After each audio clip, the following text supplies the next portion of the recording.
Here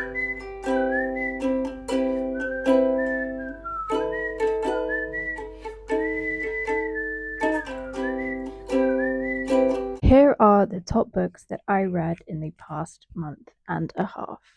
First of all, This Fatal Kiss. This is a YA romantasy. First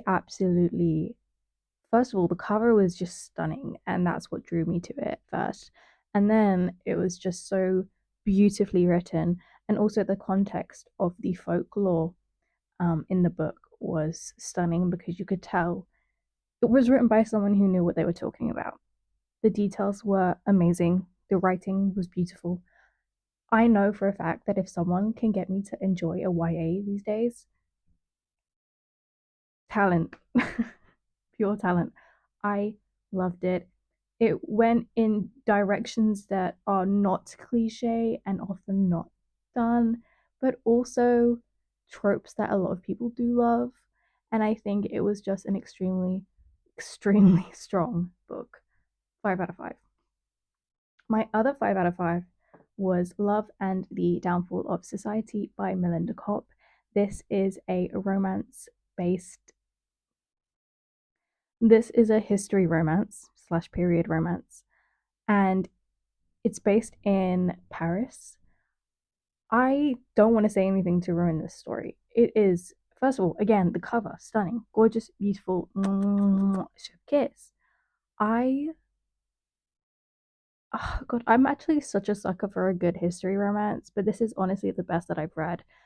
I feel like it really has to be a cup of tea for you to enjoy this. I'm someone who hates second chance romance, hates anything like that where the woman is mistreated and then he comes running back. That's not a spoiler, that's just a trope in the book, right? But this book was just so.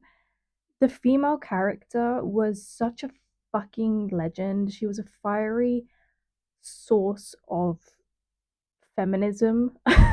Like, I just loved her, and she was realistic and yet a lover at heart. I think her as a character was what drew me to this book more than anything.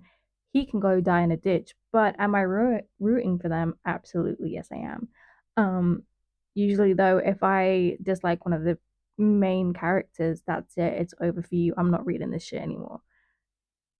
But this story was just stunning. It was different. It was new. It's unlike other romances that I've read. What that says about me, I don't know. Have I read a lot of romances? Yes. Have I read every romance in the world? No. But I absolutely love this, and Melinda Kopp was nice enough to actually send me a copy after I read it myself. So this wasn't gifted or anything. Um, but she gave it to me because I gave it such a high rating.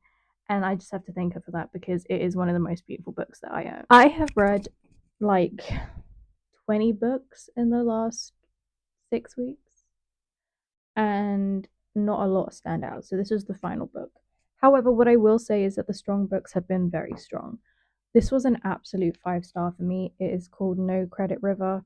If the author is listening, please give me a copy. Please. She liked my rating on Instagram. I fell in love with this cover again. I do judge a book by its cover. It's fucking breathtaking, seriously. And from there I loved it. It's a nonfic. It's essentially an autobiography, but it's written poetically. It's written like a fiction almost. It spans over years and experiences, and I was reading this like this is my life. I'm not late 20s, 30s, 40s, but this is my life. I behave like this, I react like this. This feels like something I deeply resonate with and understand. And that's hard for me to feel that way with books in general, but also obviously autobiographies because each life is different to a degree. However, the writing itself was the most beautiful thing I took from this. It was stunning, seriously. And you can just tell that this person sees their life through poetic lenses, which again, I really related to that. Also, if you are a fan of movies like Lady Bird, it very much so gives that energy, and I do rate books on that. I have never read a book that gives full Lady Bird vibes. No coming of age book, no YA, no new adult, no nothing has ever given me full on Lady Bird vibes, but this is honestly one of the closest that I have gotten to, and I love it. Um, a lot of these books were e-arcs from NetGalley and their publishers and authors, so thank you to everyone who accepted me for those. Again, these are not sponsored whatsoever. I'm not getting paid or gifted or anything. But because of that, a lot of them are either out now or coming out very soon. So keep an eye out because these are seriously my, if I hadn't read them in general, they would have been my most anticipated reads for the next few months.